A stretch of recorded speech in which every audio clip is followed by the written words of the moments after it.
If you guys are looking to pick up any MSP or PSN cards, make sure to check out thegamekeys.co.uk. Or if FIFA coins are more your thing, check out justfifacoins.com. You can use the code Japes to get yourself a 5% discount on their instant delivery.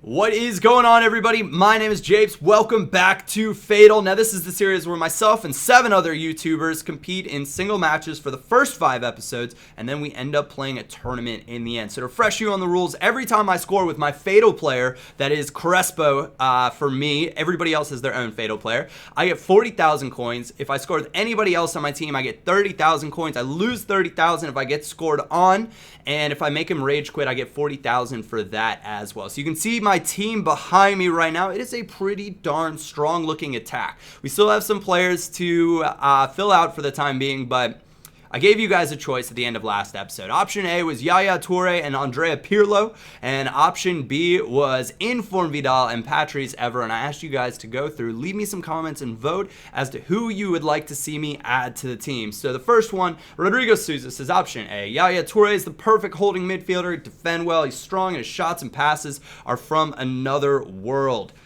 He said he'd prefer Pogba, but at the time when I did this, I wouldn't have been able to afford Pogba, so it wouldn't have worked out where I could have added him in instead of Pirlo. But Pirlo is one of the best midfielders, and he suits your playing style perfectly. Although Vidal and Evra are very good, Yaya is better, and he's the reason for my choice. So actually, Pirlo does fit the way I like to play, and I've had a lot of success when I've used him in the 4-2-3-1 before. That's why he was included in there. So option B is very underrated. I don't know about that when we get to the final results, but Evra doesn't get the credit he deserves on this FIFA, mainly because he lacks pace for the abusers, which is probably true. I think Patrice Evra is actually a really, really strong player. You slap an anchor card on him, and next thing you know, you've got a defender with over 80 pace and over 80 defending and physical, which is pretty darn awesome.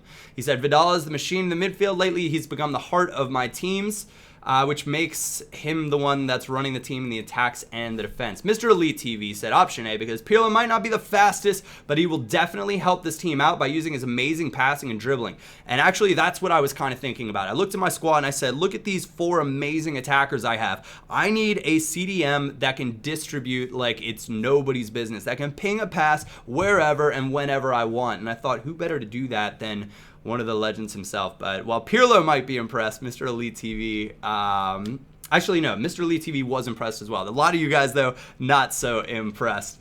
And then the final one, probably the most upvoted comment we've ever had. Pat Smith says option B. Having a CM like Vidal with high is controversial, which I don't know if I agree with that fully, but I'll get into that more during the gameplay. He said, solid defensive-minded CM beside him like Matic, and you'll be fine in defense as well as having a real attacking force in Vidal with better pace and passing than Yaya. Problem with A is that when Yaya goes in the attack, Pirlo for cover, it just isn't that great. And actually, I would probably agree. Leaving Pirlo isolated, probably not the best idea. But he thinks he's too slow, too weak, and too small to be effective defensively. He said also Evra is a good left back, but I'm really just thinking more about the midfield. So you guys voted, and indeed, option B did win with Inform Vidal beating out essentially Yaya Toure, because that seemed to be what most of you guys were looking for. I had a few comments that said, Japes, you should still try to get Yaya if you have a good episode. So without saying any more, we're going to get into the gameplay now, and I will join you guys when we get to pick our final 2 players before the tournament with all the YouTubers. Alright guys, welcome back. Here we go, on with the gameplay. And make sure if you guys are enjoying this series, drop a like. It does let me know what's going on. And be sure to leave a comment when we get to the time with who you guys think I should choose. But the first guy came up against all silver. It looks like La Liga side.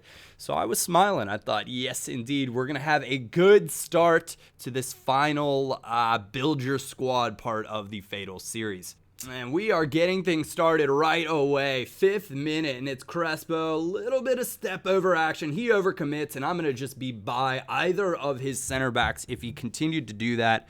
That is a fantastic start. 40,000 coins. Put it in the bank. 40,000 in 5 minutes. I wish Ultimate Team was always that easy, don't you guys?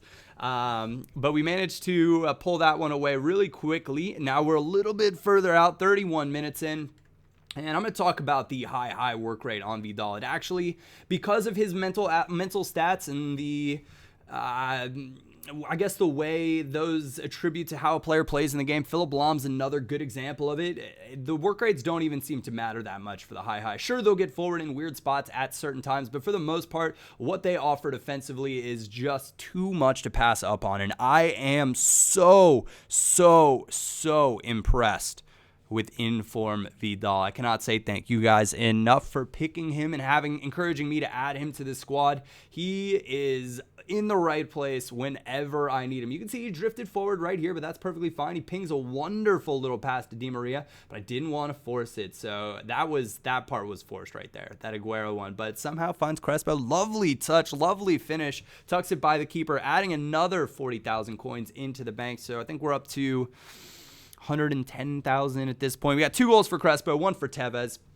And we're continuing to pile on the pressure. And you guys know I love a good chip. How about that from Di Maria? Absolute piece of brilliance from Manchester United's big money signing.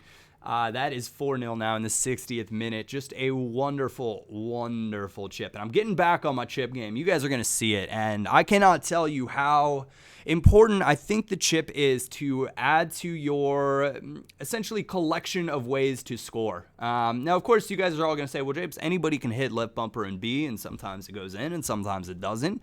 But I would encourage you guys to play around with it so it's a consistent option for you, because there are certain spots where a power shot or a finesse shot just isn't going to seem right. And a chip shot, with the way keepers kind of position themselves and the gap that there is at the far post and the ball physics of how quickly the ball gets up and gets back down, you're going to get options to do that. So we're 5-0 at this point.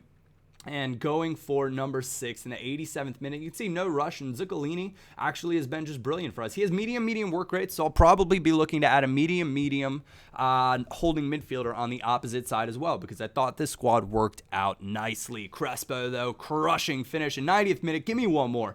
Zuccolini, there he is, kind of finding a right pass one more time. Carlos Tevez skips on free, and there we go. Lovely finish into the far corner. So 7-0, a dominant performance from the boys to get things started here. And I think 4 of those were from Crespo. Let's check. There we go. 4 from Crespo. So that's going to be 160,000 coins. 2 from Tevez, 1 from Di Maria. That's going to be another 90. So if I'm doing my math correctly, that's going to bring us to 250,000 big ones for the first match of this episode. So fantastic start. That means we are on our way to at least one big name player to fill out the squad. So thinking about it right now, we got possibilities for center back or big Yaya. And if we can put in a big performance, maybe we can get Yaya and a big center back. And I went back to that because a lot of you guys said you would like to see Yaya in this squad as well. This guy, pretty normal, I guess. I'd say average 4-1-2-1-2 Serie A team. Not super impressed with the overall squad structure. It's okay, though. And he gets things started, though. 7th minute. Poor clearance for me. Sometimes you need to hit B in the box. I was not abiding by that at the current time. I was trying to hit A straightforward because I want to keep possession. I want to score the goals. And he makes me pay. Marco Sau getting a goal to start things off, but he angered me. And you guys remember, you won't like me when I'm angry. And while it's still a slow buildup, it's not an instant anger, but the frustration grows, and I just want to play my game, kind of take it to him. Fake shot turn, first time, Crespo in on goal, 5-star weak foot, tucks it in at the near post, bringing us back level. That actually gives us, remember, a 10,000 coin bump, because Crespo goals are worth 40,000. It's 30,000 for the rest. So I tried to speed past him, and then I realized that he had Chiellini and Barzali, and that's probably not going to happen more often than not. But I get a little fortunate right here. Somehow Crespo comes up with it, finds Aguero, slots in at the near post.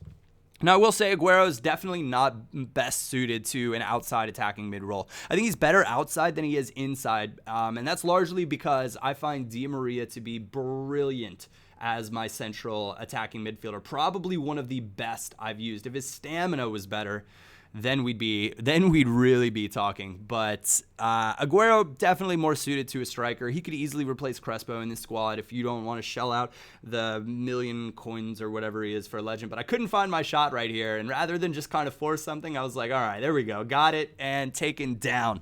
So that's going to be another penalty for Crespo. I'm not sure. Maybe one of you guys will know, how many penalties have I scored with Crespo in this series? Because I feel like it's got to be quite a few at this point in time. So right there, I messed up the power. And if you go back and look, it was really close to the red. And when I mess up on the red, if you hold the left stick down and a little bit to the side, it will not go over. Because if you go into the skill games and it shows you kind of like where the area is or whatnot, it essentially puts half the circle into the ground and the other half of the circle into the goal. And how about that? That's just a thing of beauty on FIFA. What a chip from Crespo. Absolute legend. You guys know, though, that I get hypey for the chips. Probably my favorite way to score, and that's how we're going to actually end this match. We got options, things to talk about. Another 160K from Crespo onto this one, 190K. Gives us quite a total to work with. So I'm going to join you guys now, and we can decide who the final 2 players to add to the squad will be. Alright guys, we are done with the gameplay portion. Now we amassed 250,000 coins the first game, 160,000 coins the second game, for a total of 410,000 coins. Now we're to the part where it's 2 options. Before we get into the options though, if you guys do enjoy this series, make sure to drop a like on the video and a comment as to what players you're going to want to see in the next episode. So the likes, they make me happy, they let me know what's going on. So our options, and this time at the end, we really only have so many things that we can do to really make our squad the best that it can be for the chemistry. So option A, we can get Inform Chiellini and Yaya Toure. And then option B, I didn't really know who else to go with. So we went back to an old favorite of mine, Inform Jack Wilshere, and we're going to go with Inform Bonucci as well. So I guess I could have gone Mangala or Company, something like that. But I think getting another Inform Juventus option in there is maybe going to give it a little more competition. I don't think it's going to be that much. So I want to say thank you guys for sticking with me through this series. Give me a hashtag Team Japes if you guys are pulling for me in the playoff rounds coming up here. Other than that, I'll be back with a Sunday 3-pack for you guys tomorrow. Thank you all very much for watching. My name is Japes, and I will catch you all next time.